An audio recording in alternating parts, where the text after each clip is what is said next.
আসসালামু আলাইকুম রহমতুল্লাহি ওয়া তাআলা ওয়া বারাকাতুহু। প্রিয় দিনী ইসলাম দরদি ভাই এবং বোনেরা, যারা বিশেষ করে রাত্রির বেলা, যারা রাতের বেলা অন্ধকার রাতে বিভিন্ন জায়গায় যান এবং কাজের সঙ্গে যুক্ত, অথবা অনেকে আছে যে সিকিউরিটির কাজ করে বা পাহারাদারের কাজ করে, সেই সকল ভাইদের জন্য বিশেষ করে আজকের এই টাটকা আমল কি, এই আমলটি যদি আপনারা করতে পারেন তাহলে ইনশাল্লাহ আপনাদের কে জিন ভূত পেতনি ক্ষতি করা তো দূরের কথা, আপনাদের কাছেও ভিড়তে পারবেন না।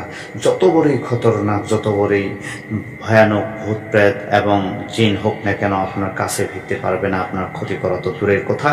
আপনাকে কি করতে হবে? পবিত্র অবস্থায় তো আপনাকে থাকতেই হবে। এছাড়াও আপনি উজু সেরে নিয়ে উজু অবস্থাতে এই দোয়াটি পড়বেন।